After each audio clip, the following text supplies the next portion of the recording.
Captain America brave new world एक बहुत ही अच्छा मौका हो सकती थी सैम विल्सन के कैप्टन अमेरिका को और भी अच्छे तरीके से जस्टिफाई करने के लिए, बट सैडली इस मूवी के अंदर दिखे हुए मल्टीपल कैरेक्टर्स और स्टोरी के ओवरऑल एम्बिशन का कोई भी सर पैर पता नहीं चला। इसी में बहुत सारी ऐसी चीजें भी हमें देखने को मिली जो अपने आप में बहुत सारे सवाल उठाती हैं, और आज की इस वीडियो में हम ऐसे ही 6 सवालों के बारे में बात करने वाले हैं। तो फिर देर किस बात की। हे गाइस, मेरा नाम है पंकज सागर और आपका स्वागत है गेमों को हिंदी की एक और फ्रेश वीडियो में। Now without wasting any more time, let's get started.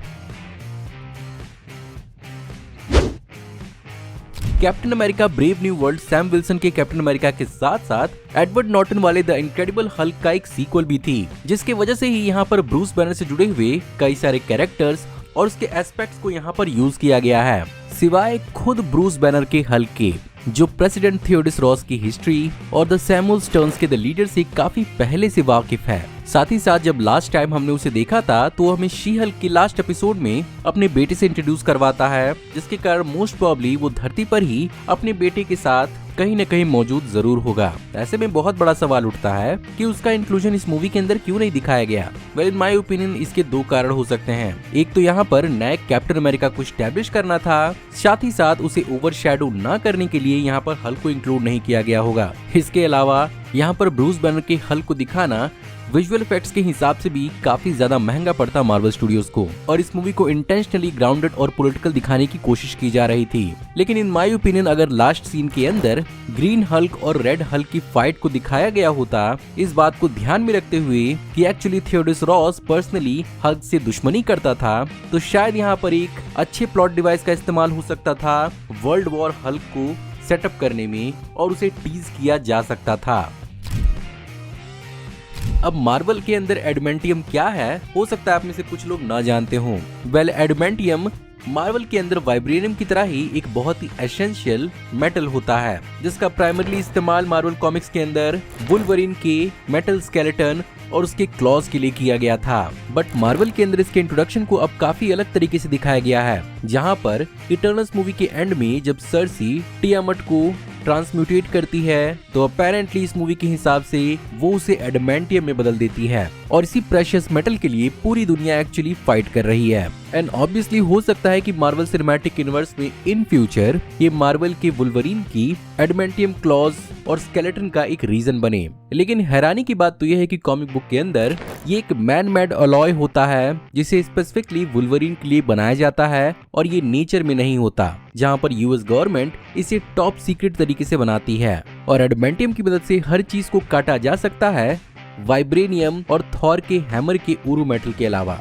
तो यहाँ पर सबसे बड़ा सवाल उठता है कि आखिर इस मेटल का इस्तेमाल एमसीयू में क्या होने वाला है, और क्या बेसिकली वुल्वरीन हमें बहुत ही जल्द मार्वल सिनेमैटिक यूनिवर्स के अंदर दिखने वाला है, जिसके कारण उसके मेटल को पहले एमसीयू में इंट्रोड्यूस किया गया। ये तो आने वाला मार्वल सिनेमैटिक यूनिवर्स ही बताएगा।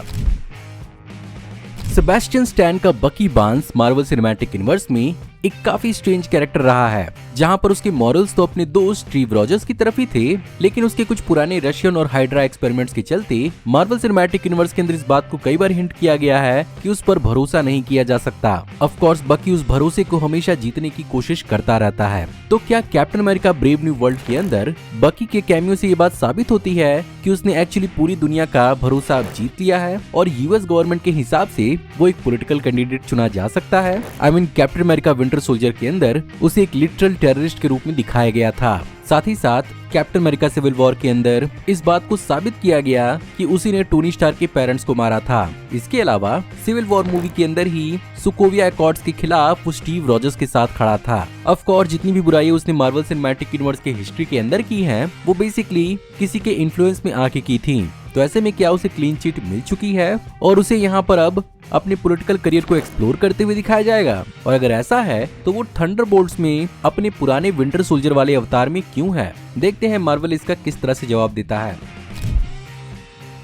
रेड हल्क को भी मार्वल कॉमिक्स के अंदर थियोडिस रॉस के रूप में ही दिखाया गया था, लेकिन रेड हल्क से जुड़ी हुई बहुत सारी ऐसी चीजें हैं जिसे बहुत ही अलग तरीके से प्रेजेंट किया गया। जैसे कि कॉमिक बुक के अंदर रेड हल्क का कलर इंटेंशनल होता है और वो बेसिकली रेडिएशन से जुड़ा होता है, जहाँ पर वो बेसिकली रेडिएशन को एब्जॉर्ब भी कर सकता है, और जैसा कि हल्क एंग्री होने पर और भी ज्यादा ताकतवर होता जाता है, रेड हल्क एंग्री होने पर और भी ज्यादा गर्म होता जाता है। बट सवाल ये उठता है कि आखिर रेड हल्क के इंक्लूजन का आखिर मेन पर्पस क्या है। और जैसा कि हैरिसन फोर्ड को द राफ्ट के अंदर लॉक करके रखा गया है, वो अब हमें फिर कब देखने को मिलेगा। मुझे ज्यादा हैरानी नहीं होगी अगर हम इस कैरेक्टर को आने वाली थंडरबोल्ट्स मूवी के अंदर देखते हैं। मेरे ओपिनियन में इस मूवी के one of the most weakest point में से एक थे इस मूवी के मेन विलन्स, जहां पर सबसे पहले अगर बात करें जियान कार्लो एस्पोसितो के साइड वाइंडर की, तो उसका सैम विल्सन के जान के पीछे पड़े रहना और इस बात को क्लेम करना कि वो एक्चुअली सैम को फ्री में मार देगा, इस चीज को कहीं पर भी जस्टिफाई नहीं किया गया और कहीं एक्सप्लेन नहीं किया गया कि आखिर वो सैम के जान के पीछे पड़ा है तो पड़ा क्यों है। और आखिर उसने द लीडर के साथ जो अपनी पार्टनरशिप सैम को नीचे गिराने के लिए दिखाई थी, वैसा उसने क्यों किया। क्या बिहाइंड द सीन ऐसा कुछ हुआ है जिसे मार्वल सिनेमैटिक यूनिवर्स ने अब तक स्टैब्लिश नहीं किया, जिसमें सैम विल्सन और साइड वाइंडर की दुश्मनी को एक्सप्लोर किया गया था, या उसे किसी और फ्यूचर प्रोजेक्ट के अंदर एक्सप्लेन किया जाएगा। In my opinion Gian Carlo Esposito को इस साइड रोल के अंदर एमसीयू में इंक्लूड करना मार्वल स्टूडियोज की एक बहुत बड़ी गलती थी। और जैसा कि प्रीवियसली कुछ रूमर रिपोर्ट्स आ रहे थे, उन्हें मार्वल के आइकॉनिक विलन्स जैसे कि नॉर्मन ऑसबॉर्न, मैग्नीटो या फिर किसी और बड़े रोल के लिए चुना जा सकता था। अगर विलन की बात आ रही है तो एक और विलन को यहाँ पर इंट्रोड्यूस किया गया, जिसे बेसिकली टीज किया गया था original the incredible Hulk movie के अंदर, जहाँ पर कॉमिक बुक के अंदर टिम ब्लेक नेल्सन का Samuel Sterns AKA the leader एक बहुत ही फॉर्मिडेबल विलन होता है कॉमिक बुक के अंदर, और वो काइंड ऑफ एक एवेंजर लेवल विलन है, जहां पर वो अपनी इंक्रीज मेंटल एबिलिटीज के चलते बहुत बड़े बड़े कंस्पिरेसी को मार्वल कॉमिक्स के अंदर अंजाम देता है। और बहुत हद तक इस मूवी के अंदर भी वो कुछ ऐसा ही करते हुए नजर आया, बट उसका मेन एम्बिशन और गोल समझ में नहीं आया। साथ ही साथ उसके कंस्पिरेसी को क्रिएट करना और उसमें कैप्टन अमेरिका को उसे हरा देना ये काफी इजी था। कंपेयर करे अगर इसी चीज को कैप्टन अमेरिका सिविल वॉर से, तो यहाँ पर हेलमुट ज़िमो के प्लान्स काफी ज्यादा एस्टैब्लिश थे, बट उसका अल्टीमेट गोल लास्ट में हमें रिवील किया जाता है, जहां पर वो एवेंजर्स को अंदर से तोड़ देता है। और अगर उसे यहाँ पर कंपेयर किया जाए इस मूवी के द लीडर से, तो यहाँ पर द लीडर की मेन एम्बिशन काफी ज्यादा छोटी लगती है, जहाँ पर वो सिर्फ और सिर्फ हैरिसन फोर्ड की प्रेसिडेंट रॉस को हराना चाहता है और उसे ह्यूमिलिएट करना चाहता है। साथ ही साथ उसका डिजाइन भी कॉमिक बुक के हिसाब से काफी ज्यादा वियर्ड था, जिसके कारण शायद ये विलन लोगों के बीच में अपनी छाप नहीं छोड़ पाया। सो गाइज, ये थी आज की वीडियो। मैं उम्मीद करता हूँ आपको आज की वीडियो पसंद जरूर आई होगी, और अगर आपको आज की वीडियो पसंद आई हो तो प्लीज वीडियो को लाइक जरूर करिएगा।